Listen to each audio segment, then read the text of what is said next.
amakuru turaza kwibanda kuyaha mu Rwanda ndetse no ku isi yose muri rusange. Ndababwira ko ngo dufite ubushobozi bwo kurinda umupaka wacu tugafasha n'abandi. Ninde wabivuze? Ni Brigadier General Rwivanga Ronald. Ndababwira ko abantu nibura 64 bamaze rero ngo gusimburizwa impyiko kandi bikorewe hano mu Rwanda.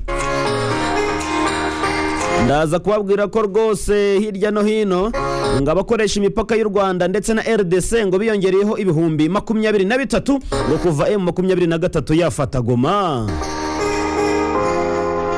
Ndaza kubabwira ko kandi Jai Okocha ndetse na Didier Domi abana bakiniye rero PSG cyangwa se Paris Saint-Germain ubu rero bageze mu Rwanda.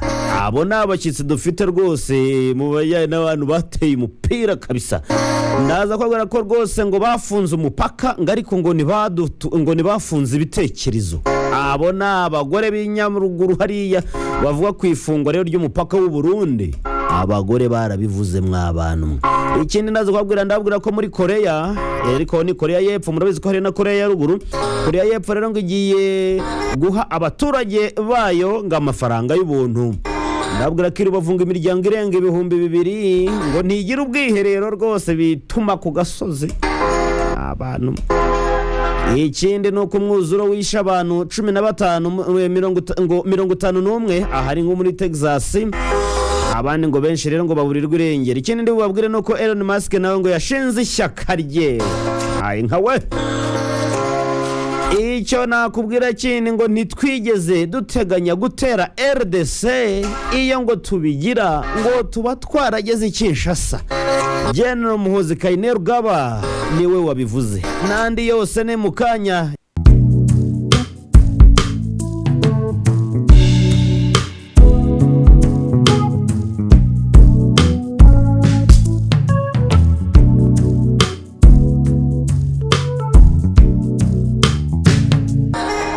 Ko Perezida Paul Kagame rero yitabiriye inama ya Broadband Commission.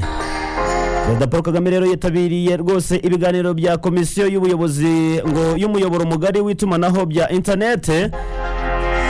Broadband Commission ngo mu buryo rero ngo bw'ikoranabuhanga yagarutse inama rero yabaye ngo yagarutse ku myaka 15 rero ngo ishize ngo ibikorwa byo kugeza ku batuye isi ngo ikoranabuhanga rya internet byongerera imbaraga nyinshi binyuze muri iyo komisiyo. Ibiro rero by'umukuru w'igihugu Village Urugwiro byatangaje ko Perezida Paul Kagame yitabiriye ibi biganiro ngo byayobowe n'umunyamabanga mukuru w'ihuriro mpuzamahanga ry'ikoranabuhanga mu itumanaho yitwa Doreen Bodidan ndetse na kandi ngo byabaye ku gicamunsi ku tariki 6 Nyakanga 2025. Itangazo rero ryashyizwe ku rukuta rwa X ngo rigaragaza ko ngo Perezida Paul Kagame yitabiriye rero ngo iriya nama.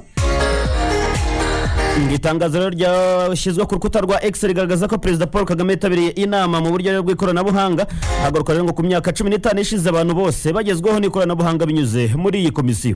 Iyo ngo ingabo za RDC ngo zibeshye ngo zikarasa u Rwanda ngo zari kuhagira gute kuhatikirira. Perezida Kagame niwe wabivuze. Yabivuze ryari rero. Perezida Paul Kagame rero yatangaje ko ngo ingabo z'umuryango wa SADC ngo rero ngo wari waroherejwe muri Republika Demokarasi ya Kongo ngo zari zifite umugambi cyangwa se gahunda yo kurasa ku Rwanda. Gusa ngo ashimangira ko ngo iyo zibeshya rwose zikabikora ngo zari kuhatikirira. Bitangaje rero ku mugoroba wo kuwa 5 tariki ya Nyakanga mu ijambo yagejeje ko bari bitabiriye igitaramo kijyanye no kwizeza ku nshuro 31 umunsi wo kwibohora. Umukuru w'igihugu kandi yanenze ibihugu bya Afrika y'Epfo, Tanzania ndetse na Malawi ngo kuba byarohereje rero ngo muri Republika Demokarasi ya Kongo baroheje intwaro nyamara kandi ngo yarimo rero ngo yica abaturage bayo ifatanyije n'umutwe wa FDLR wakoze genocide hano mu Rwanda 1994.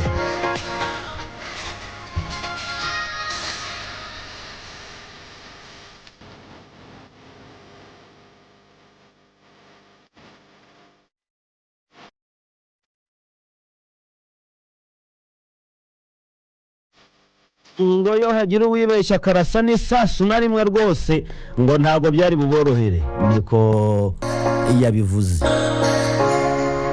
umukuru w'igihugu kandi yavuze ko ngo ingabo za SADC ngo nyuma yo kubona ko ngo ntacyo zishobora kugira u Rwanda ngo zahise rero zicika intege, bityo u Rwanda rero ngo rwazihaye rero inzira yo gucamo zitaha zisubira iwabo, rwose batahana n'ikimwaro cyinshi cyane, baragenda bisubirira iwabo, bamwe bajya za Malawi, abandi bakomeza muri South Africa. Ikindi wamenye nuko Minisitiri w'Ububanyi n'Amahanga n'Ubutwererane muramuzi niyo Jean Patrick Olivier Nduhungirehe yatangaje ko rwose ngo nubwo ngo bamwe mu barwanyi ba FDLR ngo bahinduye imyirondoro, ngo u Rwanda rwose rubafiteho amakuru menshi cyane azifashishwa mu gusenya uyu mutwe w'iterabwoba. Bizakunda rwose, bishobora ko usenywa burundu. Bite rero ngo ni igisubizo rero ngo yahaye umunyamakuru witwa Serubaga Eric ngo uba muri ngo aba muri leta ya Dakota hari muri leta z'ubumwe za Amerika, yagaragaje ko rero ngo koko ngo abarwanyi ba FDLR ngo binjijwe mu ngabo za RDC, ngo bamwe rero ngo bahindura amazina yabo y'amanyarwanda, abandi babita ndi y'amakongomani, ugasanga umuntu yitwaga Ntakirutimana yagera hari akitwa Mbebwe yagasane yatangaza rwose. Iyo Serugaba rero ngo wahuriye rero n'abanyarwanda bageze hanze, ngo bagenzi be bari mu gikorwa ngo cya Rwanda Convention 2025 kirimo kubera rero muri leta ya Texas, yagaragaje ko rero ngo ibihugu ngo bishobora kubangamira ishyirwa mu bikorwa ry'amasezerano y'u Rwanda rwagiranye rero na RDC tariki 27 Kamena 2024 bigizwe mu ruhare rero na Amerika. Minisitiri Nduhungirehe rero ashimangiye ko ngo abarwanyi ba FDLR binjijwe mu ngabo za RDC, atanga urugero nko kuri Brigadier General Gakwere Ezekiel wahoze mu Rwanda tariki uyu yoherejwe mu Rwanda ku itariki ya mbere Werurwe 2025 yambaye impuzangano y'igisirikare cya Kongo.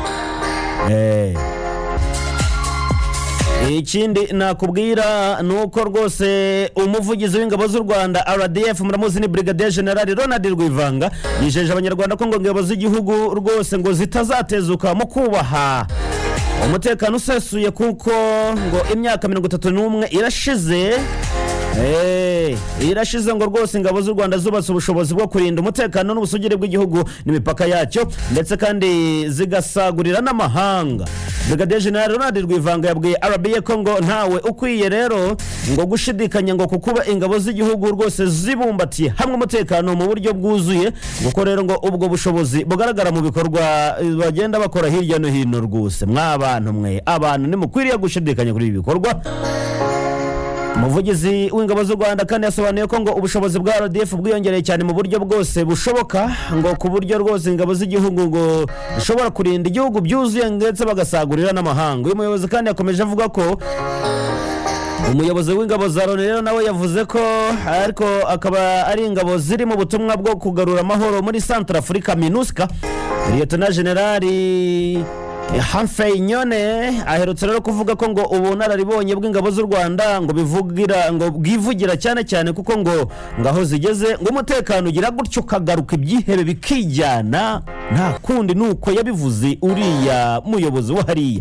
Mu nkingi 8 rero zijiye ngo mu nkingi 8 zigize igipimo cy'imiyoborere mu Rwanda, iyo umutekano ngo niyiza kwisonga mu kugerera amanota menshi cyane ashingiye ku kwishimirwa ngo n'abaturage. Mu bushakashatsi rero ngaruka mwaka ku miyoborere bukorwa n'urwego rw'igihugu rw'imiyoborere RGB buzwi rero nka Governance Scorecard, rero ngo ubwasohotse mu Gushyingo 2024 bugaragaza ko ngo inkingi y'umutekano n'ituze ry'abaturage ngariyo yaje kwisonga cyane ko ngo mu byishimiwe ngo n'abaturage muri uwo mwaka aho rero ngo ifite amanota 93.82%. Muryame musinzire, muryame mwizigure, rwose umutekano urahari. Niyo mpamvu n'abanyamahanga bazi iyo bageze n'aha gutaha hari igihe bigorana. Ikindi nakubwira abantu ko abantu 64 ngo bamaze gusimburizwa impyiko ngo bikorewe hano mu Rwanda. Ibitaro byitiriwe Umwami Faisal bikorera muri Kigali byatangaje ko ngo kuva muri Gicurasi 2023 ngo bitangiye rero ngo ubuvuzi bwo gusuzuma gusimburiza abantu impyiko abazirwanya n'ukurungo bagera kuri 64 ngo bamaze guhabwa iyo serivisi kandi yagenze neza cyane. Ubusanzwe rero gusimburiza abarwayi impyiko ngo ni imwe muri serivisi z'ubuvuzi zitangirwa mu mavuriro akomeye ndetse ngo ku bindi ngo kukuba rero ngo itangirwa hano mu gihugu rero ngo bigaragaza ko bigaragaza intambwe ya mbere yatewe cyane ko ngo u Rwanda rurimo gutera imbere kuva cyane mu buvuzi. Umubyeyi ufite umwana w'imyaka 18 y'amavuko wasimburijwe impyiko mu bitaro byitiriwe Umwami Faisal muri Nzeri 24 yabwiye RBA ko ngo ashimira intambwe igihugu cyateye mu by'ubuvuzi. Yego.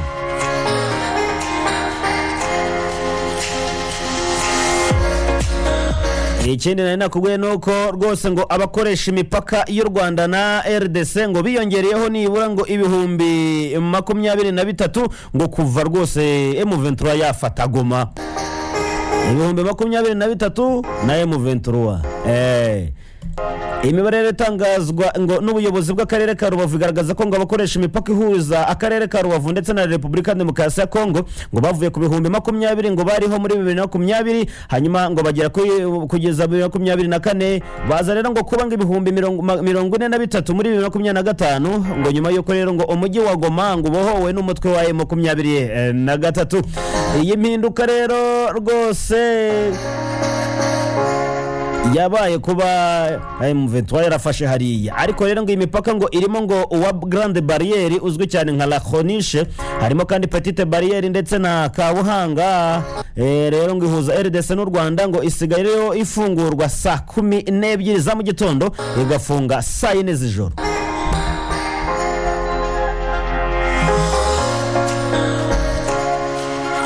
Ubusanzwe rero ngo mbere ya COVID-19 imipaka rwose itatu ngo yakoreshwaga n'abarenga ibihumbi 50 ngo ku munsi cyane ngo kuwa rero ku mupaka wa Grande Barriere ugakoreshwa amasaha nibura 24 kuri 28. Yego. Umuyobozi w'akarere ka Rubavu Murindwa Prosperi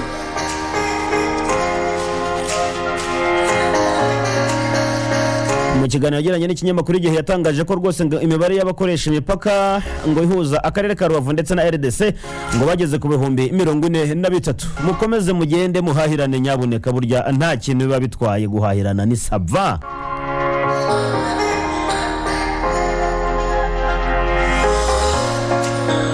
Ajyanye n'imikino no ku muntu witwa Jai Kocha wamamaye cyane ndetse n'uwitwa Didier Demi ngo aba bose bakiniye Paris Saint-Germain bageze hano mu Rwanda. Umunya Nigeria Jai Okocha ngo ndetse n'umufaransa Didier Demi bombi rero ngo bakiniye ikipe ya Paris Saint-Germain bageze mu Rwanda rero ku mugoroba w'itariki 6 Nyakanga 2025 ngo rero ngo binyuze mu bufatanye bwa Visit Rwanda n'ikipe iyo mu Bufaransa. Okocha rero icyo wamenya nuko afite imyaka 51 yakiniye Paris Saint-Germain rero hagati y'igihumbi 1998 kugeza 2002 ayitsindira ibitego 12 mu mikino 84.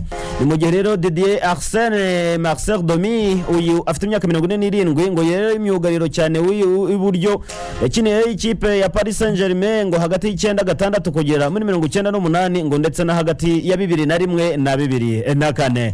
Okocha Jai yageze rero ku kibuga cy'indege mpuzamahanga hariya i Kanombe ku isaha y'isa 3:20 ku mugoroba wo ku cyumweru rero ngo yari yambaye imyambaro y'ikipe ya PSG. Ngaye nguko rero tujye ibwota amasimbi yo giterwa inkingi mu ntara ya 6 ya diaspora. Reka duhere muri Korea y'Epfo. Ngo Korea y'Epfo rero igiye guha abaturage amafaranga rwose y'ubuntu. Ubuyobozi bwa Korea y'Epfo bwatangaje ko ngo bugiye ngo guha abaturage bose b'icyo gihugu amafaranga y'ubuntu ngo agamije gufasha mu kuzamura ubukungu binyuze rero ngo mu kongera abaturage ubushobozi bwo kugura ibintu bigiye bitandukanye. Ni gahunda rero yagenewe ingengo y'imari ngo yihariye ya miliyari 23 z'amadolari ya Amerika yemejwe rero n'Inteko Ishinga Amategeko ya Korea ya Ruguru ku itariki 4 Nyakanga 2025. Ubwo abantu mumva ko namwe mwakwigira kwibera abakoreya ibyo bintu ntabwo ari byo, ni ukorora ubunebwe ntago byakunda. Nyaruguru ngo nukuri ngo bafunze umupaka ariko ntibafunze ibitekerezo. Aba n'abagore b'inyaruguru bavuga ku ifungwa ry'umupaka w'u Burundi. Mu bagore bo mu karere ka Nyaruguru bakoraga rero ngo ubucuruzi bwambukiranya imipaka bavuga ko ngo nubwo ngo umupaka wa Kanyaru ngo rwose uhuza u Rwanda n'u Burundi ufunze bishatsemo igisubizo ndetse ngo bagakorera mu matsinda hagati yabo ngo ibe no kugira ngo badasubira inyuma mu iterambere ngo bahanganye rero ngo n'impinduka zigenda zibaho n'abandi mwese mwumvireho rero.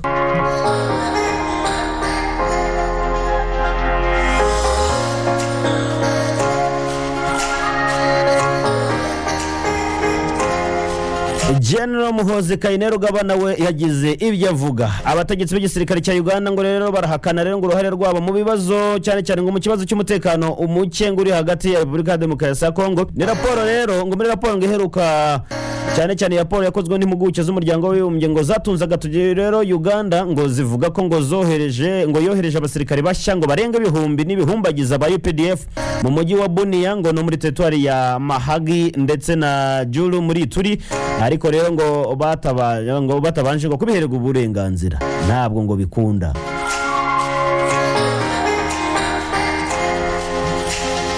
Nsoreze kuri iyi nkuru ya Elon Musk. Uramuzi ni umuherwe cyane, umuherwe wa mbere ku isi uyoboye rero ngo ibigo bitandukanye by'ikoranabuhanga. Yitwa Elon Musk, avuga ko ngo yatangije ishyaka rya politiki rishya cyane cyane hariya muri Amerika, ishyaka ryitwa ngo America Party. Iri rero ngo rigiye ngo guhangana ngo n'amashyaka abiri rero ngo asanzwe ari ku butegetsi cyane cyane ngo mu kureba Leta Zunze Ubumwe za Amerika. Ngaye ngo koreka ngushimire wowe twabanye, ngenderwe Matseri, mwifurije gusaza udasabirije kandi Uwiteka akumwenyurire.